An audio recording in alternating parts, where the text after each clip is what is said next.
and a very warm welcome to another edition of World Panorama. Like always, get ready to catch up on the biggest international news of the week. I'm Sana Khan. Before we get to detailed reports, here's a look at the top stories this week.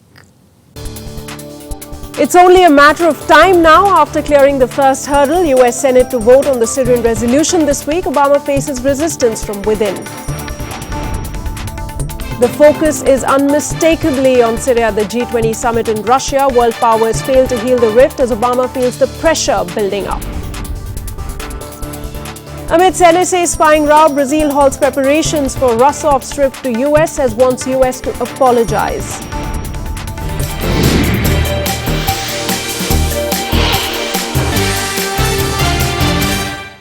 Our top story this week, US President Barack Obama's effort to win legislative backing for military strikes against Syria passed its first hurdle on Wednesday when a Senate committee voted in favor. But the narrow margin of victory showed the depth of US caution. The decision of the Senate Foreign Relations Committee to endorse a strike against Syria will be interpreted as a victory for the White House, but in practice it represents the triumph of politics over strategy. President Obama has centered his case to strike Syria on the need for moral clarity in the face of the chemical weapons attack, but his policies have been directed more towards appeasing a restive Congress and inoculating himself against the toxic political fallout of a strike. More than that, influencing the calculations of Bashar al-Assad. For more than 5 years, Obama has argued that America is overcommitted in the Middle East and should refocus on domestic priorities. Now, he asks other politicians to incur risks by endorsing an approach he has clearly resisted at every stage. The full Democratic-controlled Senate is expected to vote on the resolution now. The Republican-controlled House of Representatives also must approve it.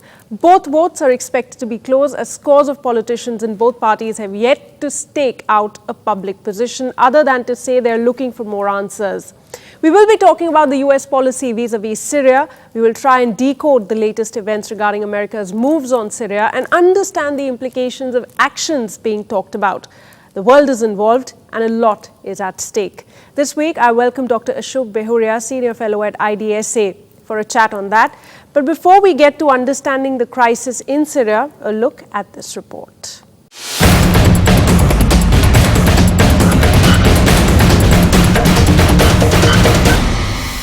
The battle inside Syria is intensifying. Rebel fighters continue to clash with army troops in and around Damascus. While the US is inching closer to engaging itself in the conflict, the influential Senate Foreign Relations Committee approved a resolution authorizing limited US military intervention in Syria. There's no question in my mind that the President of the United States does not bluff, and he is committed that Iran will not have a nuclear weapon.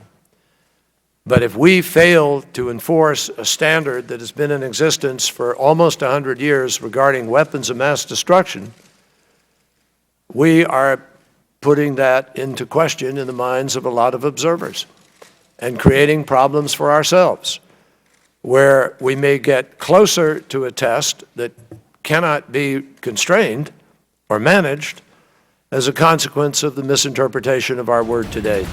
The committee voted 10-7 in favor of a compromise resolution that sets a 60-day limit on any engagement in Syria with a possible 30-day extension and bars the use of US troops on the ground for combat operations. Now, some have tried to suggest that the debate that we're having today is about this president's red line, that this is about President Obama's red line. Let me make it as clear as I can to all of you. That is just not true.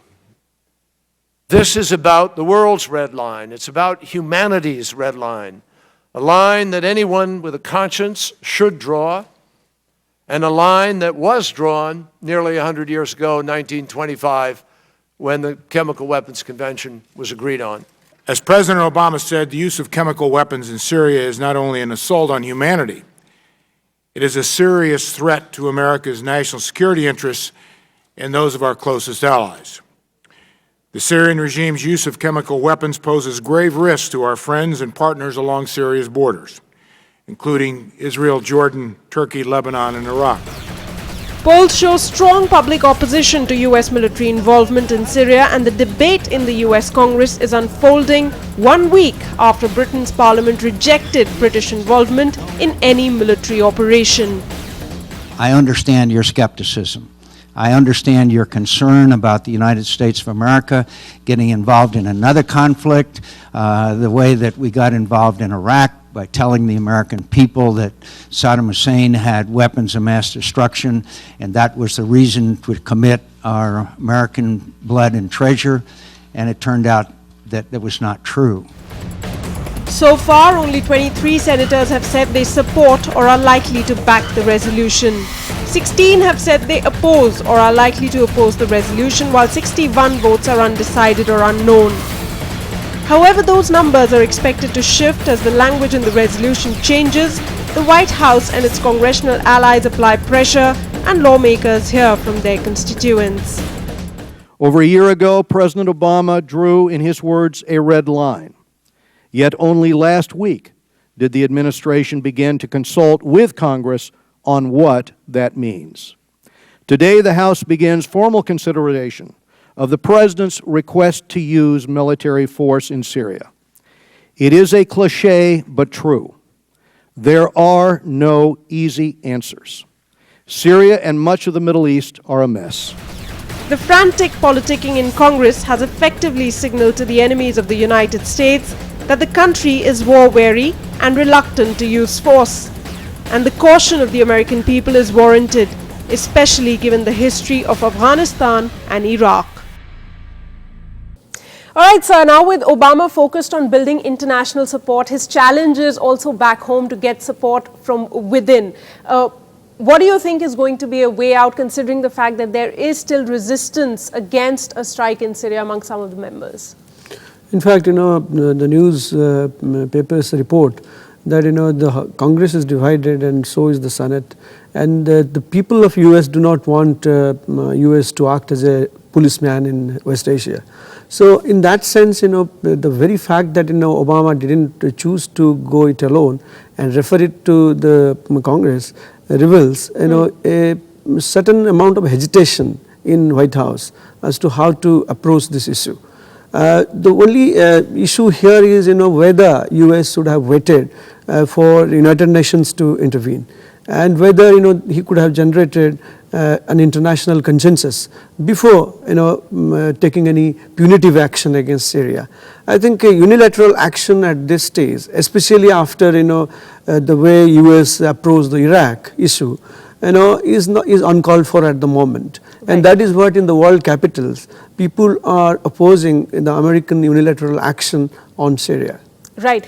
Also, looking at the fact that, Obama has taken this to, the Congress, the Senate now, and he has been talking about action in Syria for a very long time. Now, just in case, the vote is against an action on Syria. Now, there will be more pressure on Obama, do you think, to, act on his word? Again, the position of the United States will be at stake, because then Obama will be seen as backing down from his word and not going out there and, being true to his word.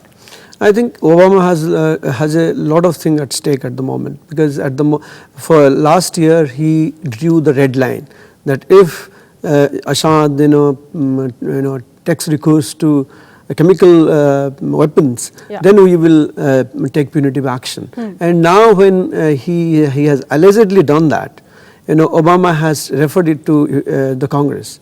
So if tomorrow Congress doesn't clear this, then one has to see how Obama will respond. Very likely Obama may not, do it alone.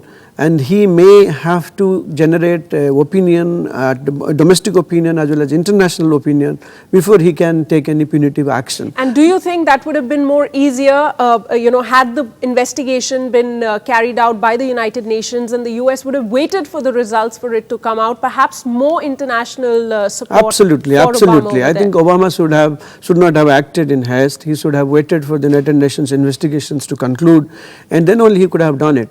By delaying delaying this process, he is also in a way providing Assad with enough chance to hide his ammunitions.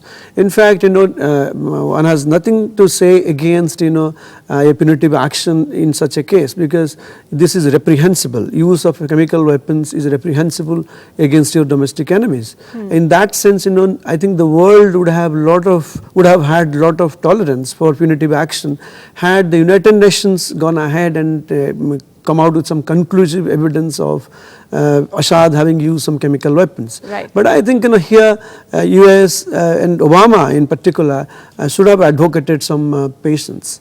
Some patience is what you advise. But what about Obama and him going against his policy in the Middle East? Do you think by going ahead and carrying out this military intervention in Syria will be undoing all of that? No, I don't think so. I know, in fact, Obama has earlier stated that we are so overcommitted that we need to pull back. But here it's a question of humanitarian action, and Obama is trying to hide behind that. And in fact, at the end of the day, even if Obama were to take any punitive action, I don't think it will change the dynamics on the ground too much in Syria. So US is now, if it is committing itself to playing a constructive role in the Syrian problem, then US has to devise a long-term strategy. And yes, a punitive strike, and as Israel, France and Turkey, they are the ones who are supporting US action at the moment. UK has backed out. In this sense, even if they were to conduct some punitive action, I don't find any reason to believe that this will change the ground reality too much. And that Obama should take into account while devising his strategy to approach this issue of Syria. In that sense, are you saying that Assad will still continue to be in power? Because there are many within Syria who want Assad to stay, and they have been making that point very, very clear. I think there is no doubt that the majority of the people in Syria want Assad out, but he is clinging on to his support base among the minorities. Right. And the world community, instead of trying to reconcile these two groups, especially US and its allies, they have tried to join this battle in favor of the rebels. And interestingly, quite here, US and Al Qaeda, they find themselves on the same side of the battle lines. So in that sense, lot of energy need to be spent on how to restore normalcy in Syria without having to take punitive action, or without taking measures which will create further complications in the way of finding a reconciliation. Dr. Behuria, I'd also like to ask you, after the G20 summit, do you think Barack Obama has come back home, a little more shaken, because he's seen that there is such a deep divide even at the summit, with so many, with all the international, all the countries making it very clear where they stand on Syria, and there's so much division over there, and then there's this voting that has to take place home. So do you think he is a little more in doubt? I think Obama knew and how these countries are going to react. I think it was very much on expected lines. Maybe Obama would have thought India would favor Obama's policies, but in this case also India has had a long-standing policy of non-interference in internal affair of any other country in a unilateral manner. Right. So in that sense, I think a lot of what happened in G20 was pretty much predictable. And that way, Obama knew it pretty well that in the world capitals, his stance on Syria is not going to be accepted by too many leaders at the world level, international level. Right. Dr. Behuria, having said that, things are still quite unclear over here. There is strategic ambiguity as far as the US is concerned on Syria. We'll have to really wait and watch as to how things pan out. This week is going to be particularly very crucial. Thank you so much for joining me and sharing your thoughts with us. All right, time for a short break. On the other side, we talk about the G20 summit, to look at how deeply the world is divided on Syria and what happened when Obama and Putin came face to face. I'll be back.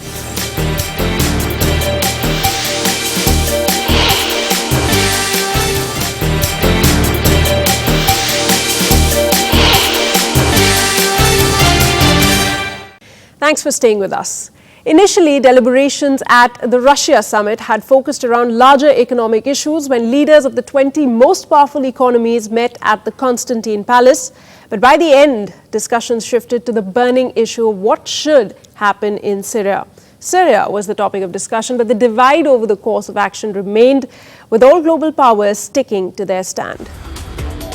At the G20 summit in St. Petersburg, concern over the world economy overtaken by the question of potential action against Syria. The United Nations Secretary General taking a stand which was at variance with the United States on punishing the regime of Bashar al-Assad.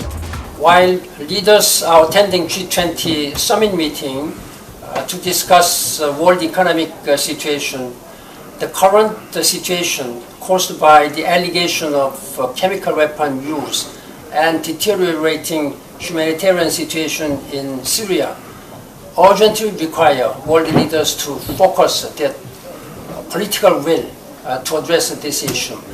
The positions on Syria fell into two groups: Russia leading China, India, Indonesia, Argentina, and Brazil, South Africa, and Italy in rejecting military strikes, while the United States President Obama had France, Turkey, Canada, Saudi Arabia, and British Prime Minister David Cameron supporting the military option.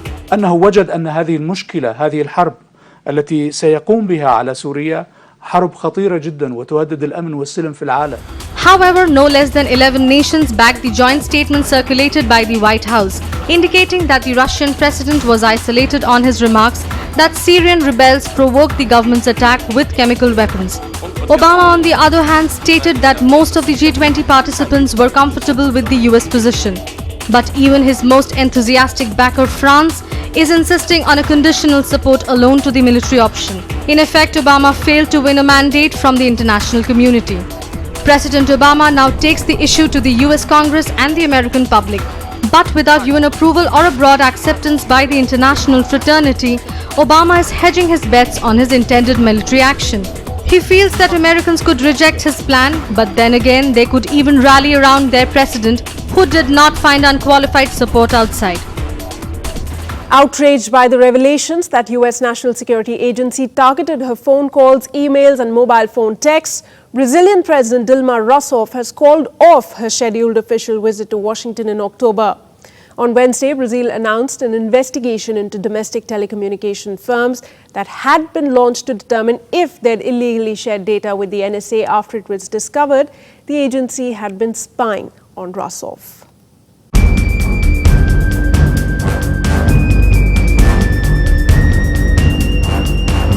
Furious about a report that the US government spied on her private communications, Brazilian President Dilma Rousseff in all likelihood has decided to cancel a planned White House visit and downgrade commercial ties unless she receives a public apology. Soberania de país é algo inalienável. E, portanto, nós consideramos, uma vez confirmados esses fatos, como inadmissíveis e caracterizadores de uma situação que não condiz com as relações bilaterais de parceria estratégica que o Brasil tem com os Estados Unidos da América. O que chama mais atenção ainda está no fato de que a violação, se comprovada, de sigilo, atingiu a chefe do nosso governo. A Brazilian news program reported that the US National Security Agency spied on emails, phone calls and text messages of Rousseff and Mexican President Enrique Pena Nieto, a disclosure that could strain Washington's relations with Latin America's two biggest nations. Que hubo una acción de uso de medios de espionaje, pues evidentemente no están permitidos y es una actuación fuera de la ley. Por eso hemos demandado del gobierno norteamericano el que se abra una investigación para deslindar responsabilidades, que si eventualmente esto ocurrió, realmente se precise quiénes, cómo y de qué manera lo hicieron. These revelations in most probable manner will damage US-Brazil relations. With the G20 summit, Brazil has decided to take help from its BRICS partner. This step by US has not only angered Brazil but has also forced Mexico to raise questions on the American method of security, which has been replaced by a sense of intervention by US on other nations. Much else has been unfolding around the world. Here's a quick wrap of other international news of the week.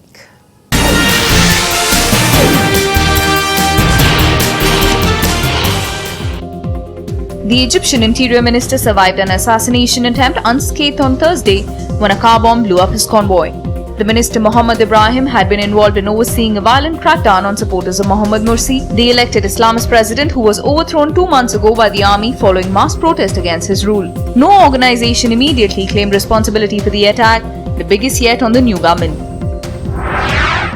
The head of Japan's nuclear regulator took a swipe at the operators of the crippled nuclear plant in Fukushima, saying its measuring instruments and communications were inadequate and greatly confusing. Japan's government this week pledged nearly $500 million to contain leaks and decontaminate radioactive water at the coastal Fukushima plant, which was hit by a massive earthquake and tsunami in March 2011 that triggered reactor meltdowns in the worst nuclear disaster since Chernobyl. Microsoft is buying Nokia's phone hardware business and patents for $7.9 billion in a deal designed to salvage both the Finnish company's legacy and Microsoft's future in mobile devices. The acquisition represents an aggressive move by Microsoft to compete in the smart devices market as the company transforms itself into a devices and services business. Microsoft is paying $5 billion for Nokia's devices and services business. In addition, it is paying about $2.18 billion to license Nokia's patents and to license and use Nokia's mapping services. Led by firm US growth, a moderate recovery is underway in the major advanced economies, while even crisis-wary Europe is at last joining the recovery, the OECD said in a latest interim economic assessment. Though major developed economies are picking up, a slowdown in many emerging countries was likely to weigh on broader global growth. China was the exception among emerging economies, with its growth forecast to accelerate over the course of the year and achieve a rate of 7.4% this year. A South Korean leftist lawmaker was arrested on Thursday for his alleged plot to overthrow the government and introduce a North Korean-style regime. On September 4th, the country's parliament voted overwhelmingly to allow the arrest of Lee Seok-hee of the far-left United Progressive Party, who is under investigation for his alleged treason. Lee was detained by agents of the National Intelligence Service hours after the assembly vote. 2 separate car bombs killed 2 civilians and injured at least 19 others in the ethnically mixed Iraqi city of Kirkuk on Thursday. No one immediately claimed responsibility for the attack, but insurgents have been gaining strength in recent months, recruiting from the country's Sunni minority, which resents Shiite domination since the US-led invasion of 2003.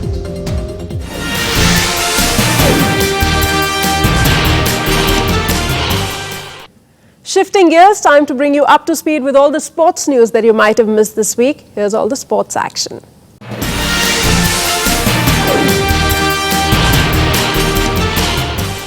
Australian Daniel Ricciardo will replace compatriot Mark Webber at Formula One World Champions Red Bull next year.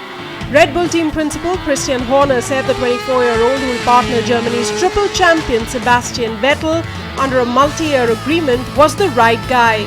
The decision ended speculation about Lotus's 2007 world champion Kimi Raikkonen moving to the team, as well as wilder talk that Ferrari's Fernando Alonso could be in line for a switch.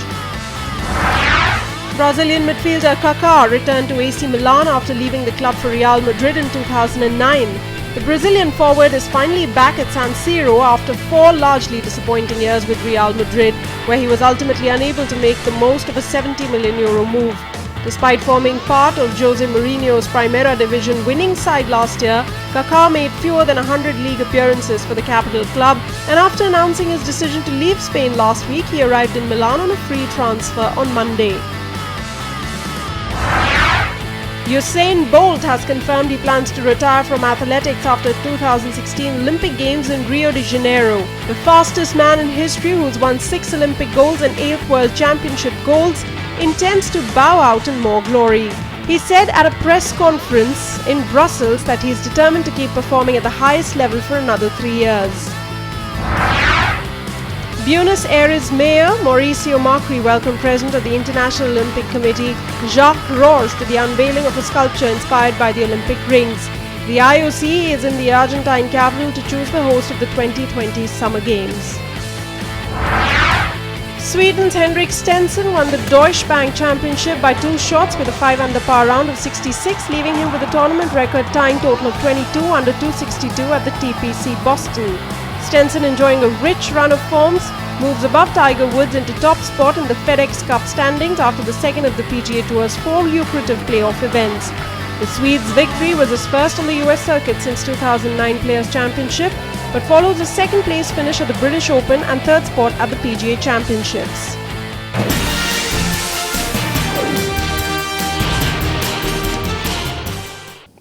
Time now for all the very latest news from the world of movies, music and lifestyle. Here's our entertainment wrap.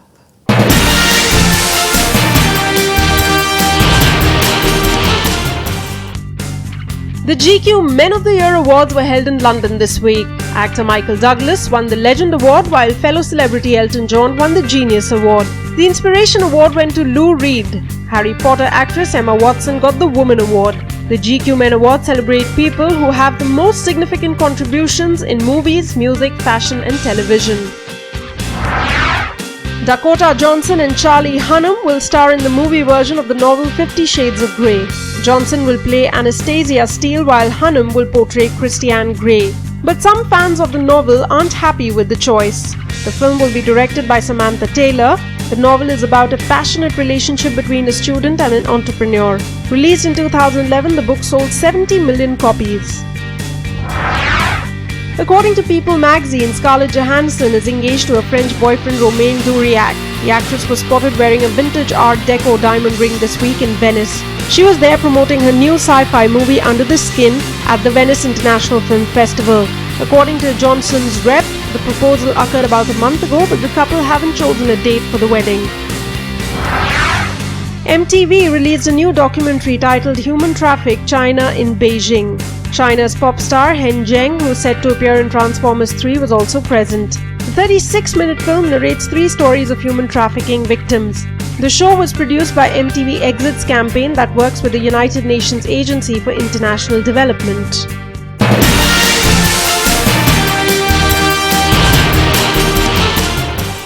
And that's all we have for you in this edition of World Panorama. See you next week, same time, with more international news. Till then, you can follow us on Facebook and Twitter.